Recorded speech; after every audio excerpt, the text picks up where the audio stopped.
Okay, man erkennt schon ziemlich wenig.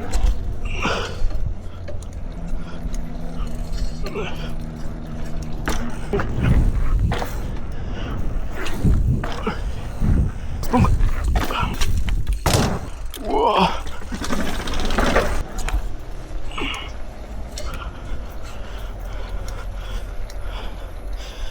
Der ist sehr calm.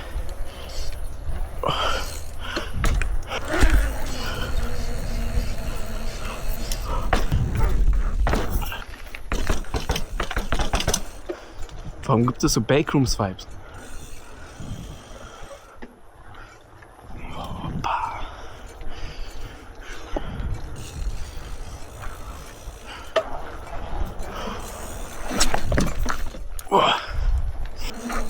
Fucking Dino. Ich weiß nicht, was für ein Dino, sag mal. Ich finde es so, ist hier so allein im Dunkeln zu stehen. Ja, finde ich auch. Piu. Manny.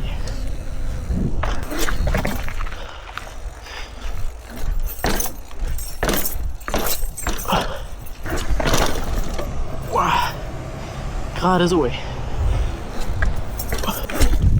What the fuck? Seit wann kann ich sowas?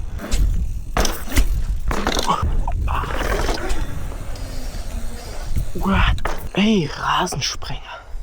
Ob ich mich da runterstellen darf? Ich meine, wer hält mich auf? Hä? Wer hält mich auf? Außer diesen komischen Dornbüschen. Oh, ist es schon kaltes Wasser?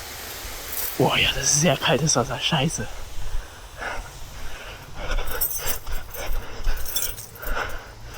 Ich muss sowieso heute duschen. Oh, oh, es ist kalt. Oh, es ist wirklich kalt. Oh, oh geil. Oh. So darf man doch Fahrrad fahren, ey.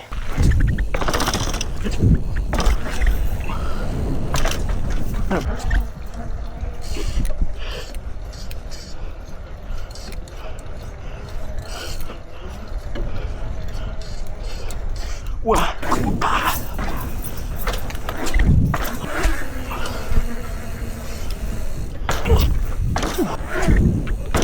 Jetzt wird erstmal geschaukelt. Aber was ist das da? Ist das wirklich ein Schuh oder ist es... Oh, es ist ein Igel! Der beißt mich safe, wenn ich näher rankomme, oder? Vielleicht will er auch schaukeln. Das würde Sinn ergeben, glaube ich. Guckt ihn euch an. Igel. Ich wünsche dir eine gute Nacht. Schlaf schön und bring dich in Sicherheit. Hier kommen Verrückte lang. Oh, Alter, der hat richtig gescheppert.